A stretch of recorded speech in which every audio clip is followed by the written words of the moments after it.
Have you ever considered how much of your life is consumed by worry and tension? Let's pause for a moment and think about it. Our minds, like a busy marketplace, buzz with thoughts, most of which are clouded by worry. These worries, big or small, can take a toll on us, gnawing at our peace of mind and diminishing our joy. Everyday tasks become mountains to climb, sleep becomes elusive, replaced by long nights of tossing and turning. Our minds become mired in a quagmire of what-ifs, trapping us in a cycle of incessant worry. The constant fretting and tension can lead to increased stress levels, decreased mental health, and a negative impact on our overall quality of life. But what if there was a way to lighten this burden? Once upon a time, Gautam Buddha came across a sorrowful woman named Gautami. This story still resonates in our times, echoing the timeless wisdom of the Buddha. Gautami, a woman whose life was heavily clouded by the despair of grief, had lost her only child. Her world had collapsed, and in her desperation, she approached the Buddha, beseeching him to resurrect her child. Buddha, an embodiment of empathy and understanding, acknowledged her pain. Rather than outrightly denying her plea, he asked her for a mustard seed. However, the requirements for this mustard seed were specific. It had to come from a household that had never felt the pain of death, a place unscathed by the universal rhythm of life-death. With a glimmer of hope rekindled, Gautami embarked on her quest, knocking on doors, inquiring if the inhabitants had ever experienced death. Each door she knocked on revealed a new narrative of stories interlaced with the strands of loss and grief. Every household had its own narrative of sadness, its own brushes, with the inevitable conclusion: she could not find a single mustard seed from a that hadn't been touched by death. As she traveled from one house to another, a realization emerged within Gautami. She understood that her grief was not hers alone. Death wasn't a harsh prank played solely on her, but a universal, a shared experience that affected all lives. Her individual ocean of sorrow was merely a droplet in the vast sea of human suffering. Through this journey, Gautami learned a crucial lesson about stress and worry. She realized that dwelling on her loss and sinking into stress and worry would not bring her tranquility. It was through accepting the universal truths of life and death and understanding that suffering is part of the human condition that she found a way to cope with her grief. And so, the Buddha's wisdom lit her path, leading out of her despair's gloom. Here we conclude the tale of Gautami, carrying forward the wisdom she unearthed, a tribute to the Buddha's deep comprehension of the human condition. Through this journey, Gautami learned a valuable lesson about stress and worry. What can we learn from this story about Gautam Buddha's teachings on worry and tension, one might ask? The story of the Buddha and the mustard seed is a profound illustration of his teachings on worry and tension. The first lesson to be drawn from this narrative is that worry and tension are inherent parts of life.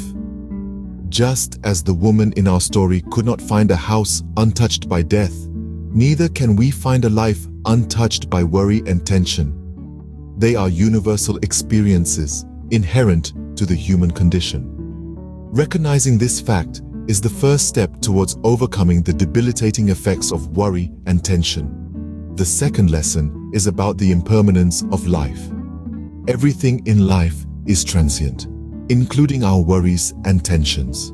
They come and they go. They are not permanent. The Buddha taught that understanding and accepting this impermanence can help us let go of our worries and tensions, allowing us to live more fully in the present moment. The third teaching from Buddha's story is about the futility of constant worrying. Worrying does not change the reality of a situation.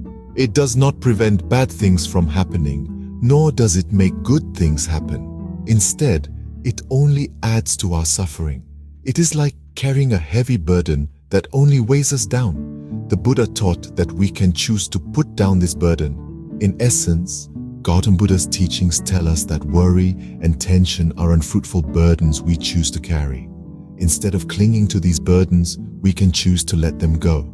In doing so, we can find peace, tranquility, and the freedom to live our lives fully. This is the essence of Buddha's teachings on worry and tension. Essentially, Gautam Buddha taught us that worry and tension are unfruitful burdens we choose to carry. Let's remember this wisdom as we navigate the ups and downs of life. After all, isn't it better to travel light? So, how can we apply these teachings to our own lives? Well, the wisdom of Gautam Buddha isn't just for monks in monasteries. It's for us all, in the hustle and bustle of our everyday lives. It's about living with presence, with understanding, and with acceptance. It's about realizing that our worries and tensions are like heavy stones we choose to carry in our hearts, and that we have the power to lay them down. Mindfulness is a cornerstone of Buddha's teachings. It's about being fully present in each moment, about paying attention to our thoughts, our feelings, and our surroundings without judgment. You could be washing dishes, walking in a park, or simply breathing, and mindfulness can transform these ordinary moments into something extraordinary. Meditation is another practical application of Buddha's teachings. It's a time for us to sit, to breathe, and to simply be. It's an opportunity to observe our thoughts without getting caught up in them, to let them come and go like clouds in the sky. And with regular practice, meditation can help us cultivate a sense of inner peace and calm, regardless of the storms that may be raging outside. But perhaps the most challenging and the most rewarding application of Buddha's teachings is the conscious effort to let go of worries and focus on the present moment. This doesn't mean ignoring our problems or responsibilities, but rather it means not allowing them to steal our peace and joy. It means understanding that worry is not preparation and that tension is not a solution. It's about accepting that we cannot control everything, and that's okay. So, whether it's a minor inconvenience or a major crisis, we can choose to face it with understanding, with acceptance, and without unnecessary worry. We can choose to live in the present moment and to let go of the weight of worries that serves no purpose but to weigh us down. Remember, every moment spent worrying about the future is a moment lost in the present. Live now, live fully, and let go of the worries that weigh you down.